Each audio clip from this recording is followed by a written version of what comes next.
This is a live stream by Freedom Media WA. Join me while I take a deep dive into an issue that mainstream media won't. This stream looks at the things you really should know regarding why cash should always be king and why the birth of the electronic Aussie dollar is something you can well do without. There's a lot to get through, so if you don't have time to watch it to the end now, come back and listen when you're walking the dog or driving the car to work or whatever. When there's an opportunity when it's safe to do so, just hit play and have a listen. If I said to you, do you know who Neville Stevens is? Well, comment below and we'll see if we're talking about the same person by the end of this stream.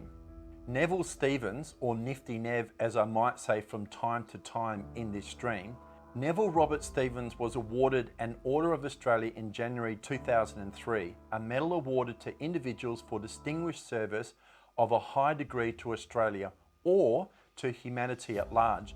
Notice the word or. Unlike most that follow this page, I have no doubt many might say that they couldn't care less about a man who's called Neville Stevens. So my question to them in this case is, if you don't know who Neville Stevens is, should you? Neville Stevens is the architect behind the Australian Central Bank digital currency pilot project. There was a white paper which he wrote released a few months ago, in fact September the 26th, where the day after the white paper was released, Philip Lowe, the RBA governor, you know, the bureaucrat who on July 6 last year said this. The more fundamental question is, why are other central banks even hinting at interest rate increases in 2023 and we're not? That we do not expect the cash rate to be increased until 2024 at the earliest. The central scenario remains that the condition for a lift in the cash rate will not be met until 2024. And since that RBA broadcast, there's been 8 rate rises in 8 months.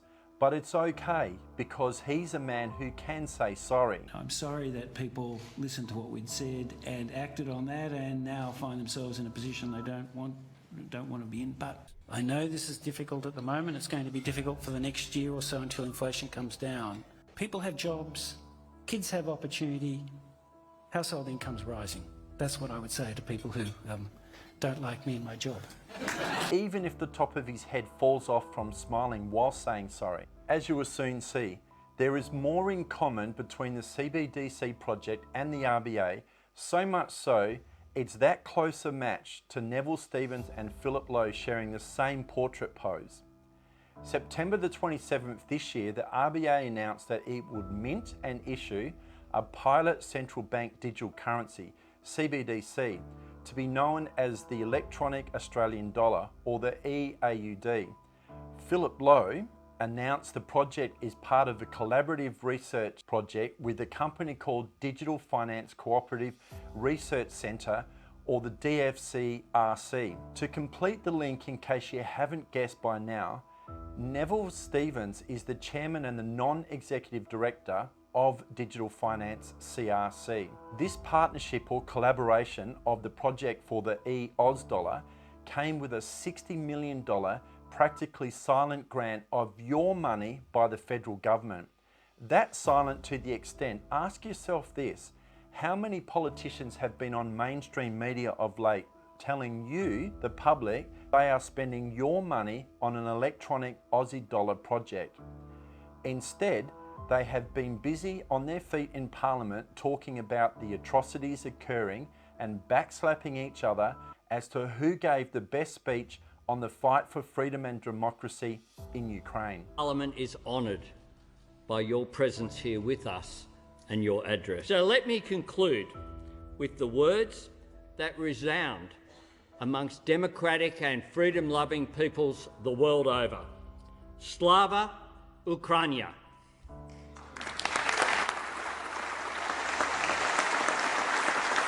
Whilst behind closed doors planning to take your freedoms and democracy away via the introduction of an electronic Aussie dollar and smart suburbs, tracking your every movement and your spending of your eAUD dollar, if the facial recognition cameras at partnered big businesses with their ever-growing auto checkouts will let you complete the transaction if your carbon footprint allowance for the day hasn't been exceeded. Digital Finance CRC also secured an additional $121 million from Fourth Industrial Revolution partners. And if you don't know about the Fourth Industrial Revolution, would I recommend the reading of this book? Well, probably not. The author's name to you should be enough for some of you to say, read something else.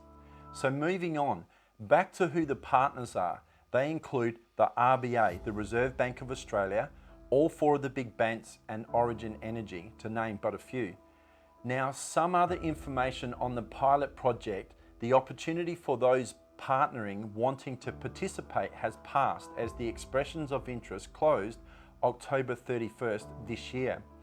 Mainly, as alluded to already, the whole pilot project has been kept quiet and further disguised with extractions like rising energy prices due to the war in Ukraine and the voice to Parliament.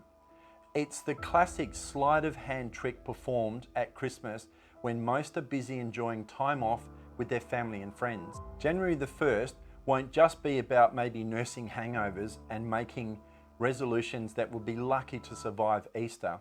New Year's Day will be the commencement for the launch of the electronic Aussie dollar pilot project, and it will end in March 2023. After the real-time testing, who knows where it will go to from there, but you can bet your last Aussie real dollar that Philip Lowe and Nifty Nev won't be casting the eAUD dollar innovation on the scrap heap anytime soon. Neville Stevens from Digital Finance CRC in his white paper cites the eAUD dollar project looks at ways for digitization of assets, your assets, including cash, so it can be traded and exchanged directly in real time, thereby creating a tokenized ecosystem by supporting the development of a new payment system. Here's a look at Neville Stevens' project ecosystem, and I'd love to be able to shed light on what it actually means, but I can't. No offense, but it sounds like some fucking commie gobbledygook. All I can say is Alice and Bob are about to experience how smart contracts allow the liquidity of their eAUD dollar will be authorised or not to be spent as the RBA decides when you can spend it. Sorry, Alice and Bob. Question: when did legal tender in Australia currency become precluded from actually being able to trade or exchanged in real time?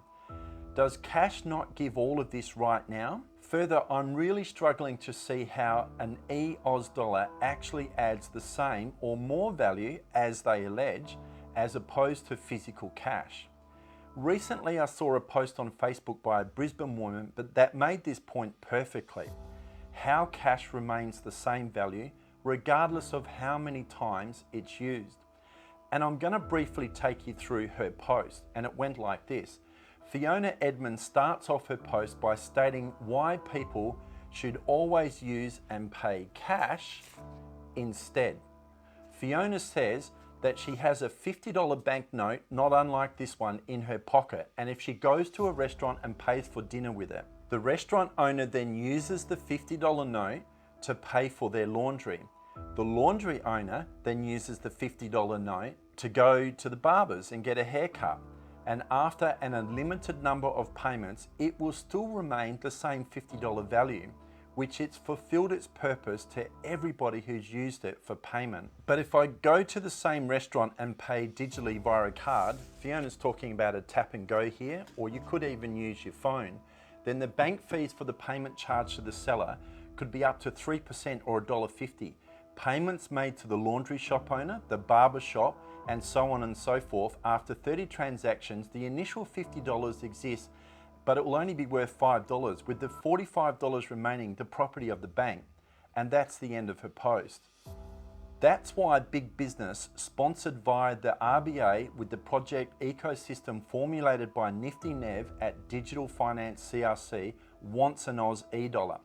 They want to make more profit, not to mention the dystopian society created by its use, as corporate, bureaucratic, technological, moral and totalitarian control is not just an illusion, it's exactly what the New World Economic Forum has been grooming governments worldwide to achieve for some time now.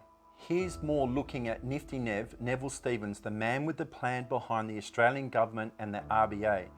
As I've mentioned in my last stream, which looked at mainstream media's complicit role during the pandemic, when it comes to selling the concept of the benefits of the eAUD dollar, smart suburbs or city, control of the media is needed in order to achieve this. When I first started researching and compiling this stream, I can tell you that it came as a complete shock to me to learn Neville Stevens has also played a role within media innovation as well. Nifty Nev has been credited with tremendous amounts of innovation in the space of media and communications reform. Turn to Wikipedia and you will get a snapshot of his roles, in particular his public service within the Australian government, and it dates as far back as 1990. Remember at the start of the stream I pointed out the criteria for receiving an Order of Australia medal given to those individuals for distinguished service of a high degree to Australia or to humanity at large. So I'd suggest to you that Neville Stevens was awarded his AO for his service to the agenda, not for the type of humanity you and I would consider to be at large. Nifty Nev has held long-term roles within the Department of Communications, Information, Technology and the Arts. That's the same government department that engaged the PR firm Cox in All Change that I mentioned in my previous stream, where Cox in All Change prepared a daily email to mainstream media outlets providing the script to deliver regarding the...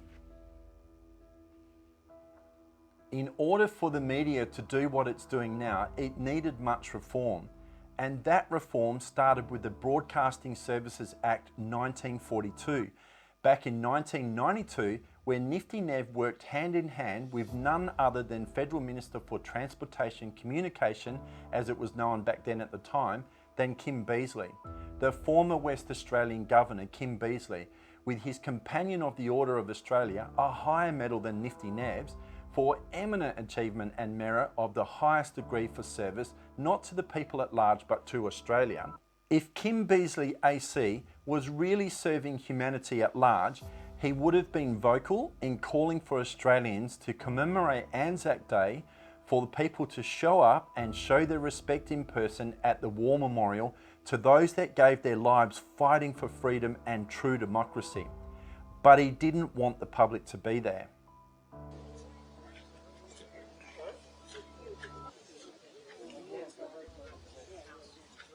Good morning, Governor Beazley. Lindsay from Freedom Media Perth. Can I just ask a comment? Do you feel that the people of Western Australia have had opportunity to adequately pay their respects at Anzac Day this side of the barricade, with numbers being capped at 500? Well, I think one of the things that's happened is that the people of Western Australia have taken matters into their own hands. They have been standing in their driveways. Tens of thousands have. It's actually become a thing. Although next Anzac Day I'm totally sure that we won't have any COVID restrictions and there'll be the usual 50,000 here. I didn't think there was actually any COVID restrictions currently. Well, this is not of my organisation. But I guess traditionally the RSL have worked over a number of years to bring the public back to commemorate Anzac Day, and they now find themselves being told to stand at home in their driveways. Well, I hope that standing at home in the driveways at dawn becomes a national habit. What a wonderful thing. Thank you. Yes, I'm sure you'd find quite a few conflicting comments in relation there from Governor Beazley. Kim Beazley also requested his appointment of the portfolio back in the day with the then Prime Minister Bob Hawke, or Hawkey as he liked to be called, a PM who was well remembered for doing this. Well, this is a lovely moment, isn't it? Bob Hawke, former Australian Prime Minister, necking a pint of the amber nectar in one. Down it goes. One of the best Prime Ministers I've ever known. But most forgotten as a politician who, back in 1985, led the charge to introduce Australia's first form of digital ID with the Australia Card, a concept that was vigorously blocked by the then truly conservative Liberal Party as well as minor parties. Even one of Hawke's own party members, Lewis Kent, a Labor backbencher, said on the Australia card at the time, "Nothing can be more un-Australian than the need to prove one's identity on the call of an official, be it a policeman or a bureaucrat. It would be more appropriate for the proposed card to be called a Hitler card or the Stalingrad card." Now that was a little deviation, but somewhat necessary to highlight this push experienced now with digital ID and the eAUD dollar. This is not new. Anyhow, Neville Stevens partnered with Kim Beazley, who stated his introduced reforms of the Broadcasting Services Bill, that it was needed because, quote, "The Act is a dog's breakfast and a dog which, without question, a loose rabid Doberman pincer, which has now been shot between the eyes and replaced by a sleek greyhound of legislation." End of Beazley's quote. With the legislation change, there of course had to be grooming of the influential media mongrels of the day. That's Kerry Packer, Christopher Skase, and Alan Bond, or Bondy as people called him. How?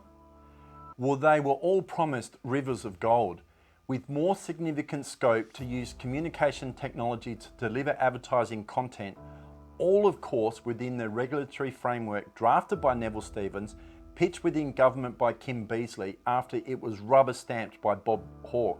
And today we're seeing media rivers of gold bursting banks across the nation with record all-time profits. All along, it seems the only mis- and disinformation made these days is on social media platforms posted by individuals, certainly nothing to be alarmed about with anything said or not said by mainstream media. Even if you consider the Australian Competition and Consumer Commission, the ACCC, a federal government agency that is meant to protect consumers, that's you, from false or misleading claims by businesses, which includes media, don't be fooled. Mainstream media are a massive business, and businesses, state and federal government use extremely frequently, spending your tax dollars to spruik what they're going to do for you in your best interest. Except they forgot to tell you about the $60 million they're spending on a new e-dollar project. Why aren't the ACCC or the Australian Communications and Media Authority, ACMA, taking issue with the misinformation about injuries from against the media? Well, back in 2015, Neville Roberts also had a pivotal role in providing a final report to the ACCC.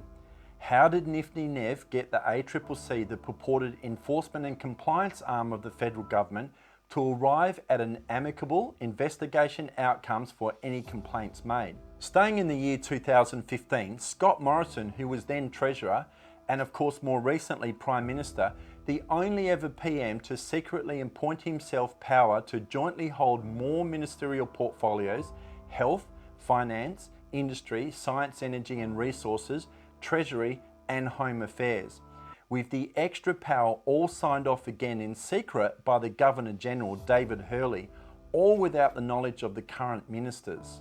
And by the way, did you notice David Hurley's Order of Australia medal? Is there a pattern here?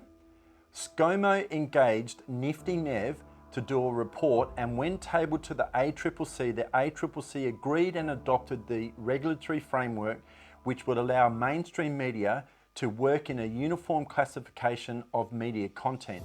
In other words, the deck has been stacked for some time now. Mainstream media can all pitch the same misinformation scripts and nothing is going to be done about it, as it's all within Nifty Nev's rules. I should add for completeness here that the ACCC and ACMA have been hard at work with further changes delivered in 2020 as a result of Nifty Nev's calling for additional public submissions and getting stakeholder feedback. Well, there you have it. By now, Neville Stevens and his consultation with your government and its agencies, even the RBA, which is purported to be a standalone government body, you might feel more inclined to follow his work because you have a much better chance of seeing where the path to fintech is going, as opposed to waiting to hear from 99% of your elected politicians providing you with a briefing. To end this stream, I'll say that it took some time to prepare, and I'm happy to stand corrected on any point of relevance. What I will say is hopefully you can see that what I have sought to do is join dots as to how a major change in communications technology, communications markets, or I'll say mainstream media markets, and the prompts to the regulatory framework that is allowing mainstream media to operate within this space.